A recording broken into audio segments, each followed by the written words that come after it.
नमस्कार दोस्तों आज हम इस वीडियो में बात करने वाले हैं फेसबुक फाउंडर मार्क जकरबर्ग के बारे में। कैसे उनकी टोटल वेल्थ, कुल संपत्ति एक साल से भी कम समय में घटकर आधी से भी कम रह गई है।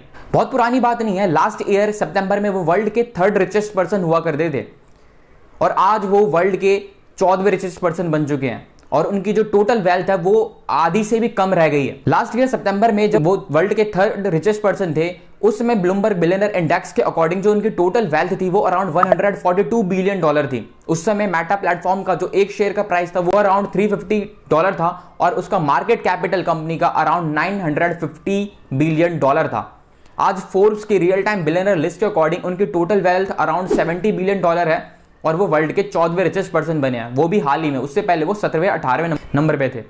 इवन उनसे ज्यादा रिच दो आज इंडियंस हैं, गौतम अडानी, जिनकी पिछले कुछ मंथ में रिमार्केबल ग्रोथ हुई है, वो आज वर्ल्ड के 6th रिचेस्ट पर्सन बन चुके हैं, जिनकी टोटल वेल्थ है अराउंड $112 बिलियन।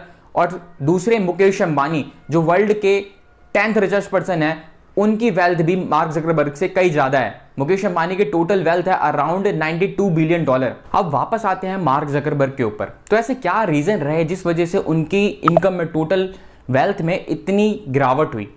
इसे समझने से पहले हमें यह पता होना चाहिए कि आज मार्क जकरबर्ग के क्या क्या इनकम सोर्सेज हैं, किस तरीके से उनकी कंपनी फेसबुक आज पैसा कमाती है। मार्क जकरबर्ग ने 2004 में फेसबुक कंपनी को फाउंड किया था, जो कि आज वर्ल्ड की पॉपुलर सोशल मीडिया ऐप है।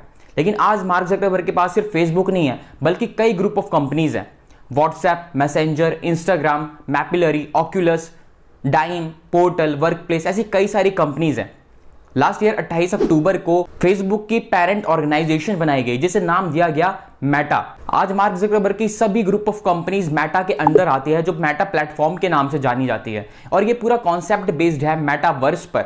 मेटा जो एक ग्रीक वर्ड है जिसका मतलब होता है आफ्टर या फिर बियॉन्ड, और वर्स जो यूनिवर्स से लिया गया है, तो ये मिलकर बनाते हैं metaverse, means beyond the universe. Metaverse का मेन फोकस है एक वर्चुअल स्पेस क्रिएट करना, जहां यूजर एक दूसरे से या फिर अपने सराउंडिंग से डिजिटली इंटरेक्ट कर सके।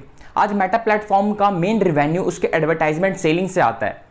उसका सोशल नेटवर्किंग साइट फेसबुक हो या फिर मैसेजिंग ऐप व्हाट्सएप, मैसेंजर, या video and photo sharing app Instagram, इन सभी प्लेटफॉर्म पर अलग अलग प्रोडक्ट कंपनीज अपने एडवर्टाइजमेंट चलाती हैं। और यूजर जितना इस एड के साथ इंटरेक्ट करता है, जितनी बार भी क्लिक करता है, उसके इंप्रेशन काउंट के अकॉर्डिंग इस मेटा प्लेटफॉर्म कंपनी को रिवेन्यू मिलता है इन प्रोडक्ट कंपनी से। ब्रॉडली बात करें तो मेटा प्लेटफॉर्म का फाइनेंशियल रिजल्ट 2 सेगमेंट में रहता है। एक होता है FOA यानी कि फैमिली ऑफ ऐप सेगमेंट, और दूसरा होता है reality lab segment. Family of app का रिवेन्यू, वो रिवेन्यू जो उसके सोशल मीडिया प्लेटफॉर्म यानी कि फेसबुक, इंस्टाग्राम, मैसेंजर, व्हाट्सएप, इन सोशल मीडिया प्लेटफॉर्म से रिवेन्यू आता है, उसको रखा जाता है FOA सेगमेंट में। और रियलिटी लैब सेगमेंट वो रिवेन्यू जो ऑगमेंटेड या फिर वर्चुअल रियलिटी प्रोडक्ट्स सेल और सर्विस के थ्रू आता है, वो होता है रियलिटी लैब सेगमेंट में। मेटा प्लेटफॉर्म का जो फर्स्ट क्वार्टर रिपोर्ट है 2022 का, उसकी रिपोर्ट के अकॉर्डिंग उसका जो टोटल रेवेन्यू जनरेट हुआ है फर्स्ट क्वार्टर में, वो अराउंड $27.9 बिलियन है, जिसमें FOA सेगमेंट का शेयर है अराउंड $27.2 बिलियन और सिर्फ $0.67 बिलियन है उसके रियलिटी लैब सेगमेंट का शेयर।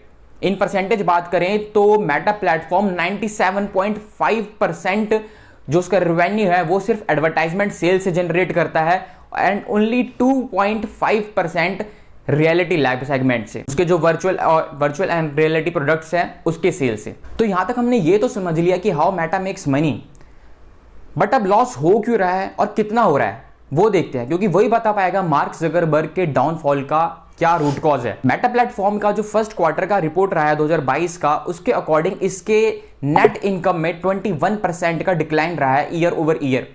1 जनवरी 2022 से 31 मार्च 2022 तक जो इसका नेट इनकम था वो अराउंड $7.4 बिलियन है। लास्ट ईयर 2021 की फर्स्ट क्वार्टर की रिपोर्ट के अकॉर्डिंग ये था $9.4 बिलियन। तो डायरेक्ट 21% का डिक्लाइन हुआ है उसके नेट इनकम में। अब इस लॉस के पीछे क्या क्या रीजन रहे हैं वो भी इसकी क्वार्टर रिपोर्ट की डाटा शीट से ही पता चलता है। मैं नीचे वीडियो के डिस्क्रिप्शन में भी इस PDF का लिंक डाल दूंगा, वहां पर जाकर भी आप इस पूरे क्वार्टर रिपोर्ट को पढ़ सकते हो मेटा प्लेटफॉर्म के। इस रिपोर्ट में दिखाया गया है जो मेटा FOA सेगमेंट से इनकम जनरेट करता है इस बार वो $11.4 बिलियन है। लास्ट टाइम ये अराउंड $13.2 बिलियन था। तो FOA सेगमेंट में डायरेक्ट 13% का लॉस हुआ है, और reality lab segment last year भी लॉस में था और इस साल और भी ज्यादा लॉस में है।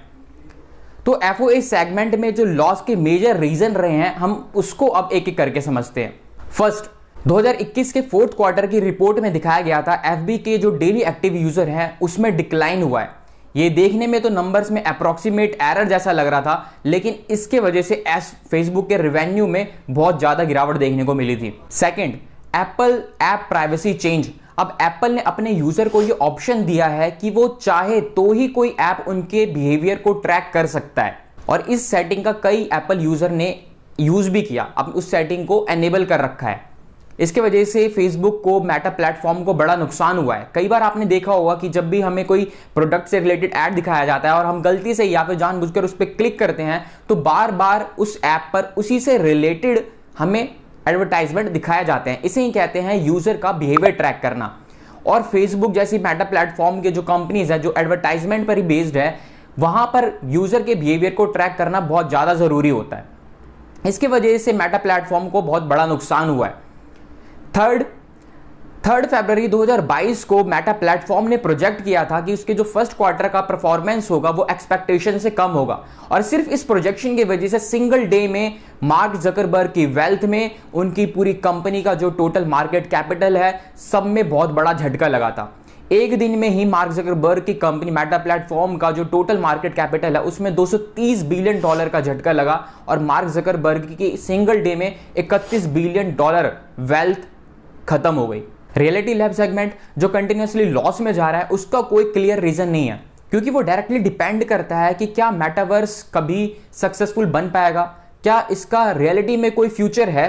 क्योंकि पास में इस टाइप की कई टेक्नोलॉजी आ चुकी हैं जिसमें स्टार्टिंग में तो लोग इंटरेस्ट दिखाते हैं, लेकिन वो धीरे धीरे समय के साथ उसका कोई रियल यूज नहीं रह जाता।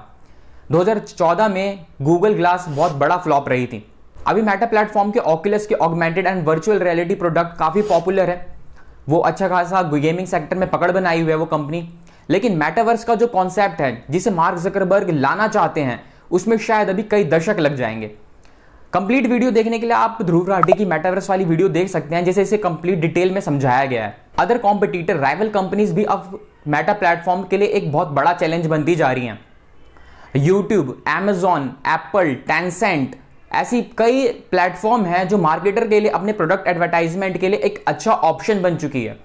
इसके अलावा अब मार्क जकरबर्ग भी बोल चुके हैं कि अब पब्लिक के पास, ऑडियंस के पास कई सारे ऑप्शन हैं जहां पर वो अपना टाइम स्पेंड करना पसंद कर रहे हैं, और उन्होंने कहा है कि टिकटॉक उनमें से एक मोस्ट पॉपुलर ऐप है जो धीरे धीरे पूरे वर्ल्ड में अच्छा खासा नाम कमा रही है, बशर्ते वो इंडिया में अब बैन है। फिलहाल मार्क जकरबर्ग वर्ल्ड के 14वें रिचेस्ट पर्सन है, और ये पोजीशन भी उनको तब मिली थी जब उनकी मेटा प्लेटफॉर्म कंपनी का फर्स्ट क्वार्टर का रिपोर्ट आया था। इसके बाद इसका शेयर प्राइस बढ़ा और एक दिन में मार्क जकरबर्ग के टोटल वेल्थ में अराउंड $11 बिलियन बढ़ गए थे। अब फेसबुक के डेली एक्टिव यूजर भी बढ़ चुके हैं, अराउंड 1.96 बिलियन है, जो उसके लास्ट क्वार्टर में अराउंड 1.929 बिलियन थे।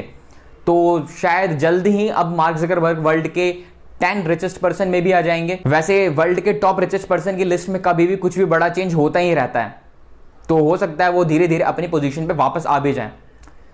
चलिए दोस्तों, मिलते हैं अगली वीडियो में। उम्मीद है आपको ये रिसर्च वीडियो पसंद आई होगी। अगर वीडियो पसंद आई है तो वीडियो को लाइक कर देना, और चैनल पर नए हो तो चैनल को सब्सक्राइब जरूर कर देना, बेल आइकन को जरूर दबा देना। धन्यवाद।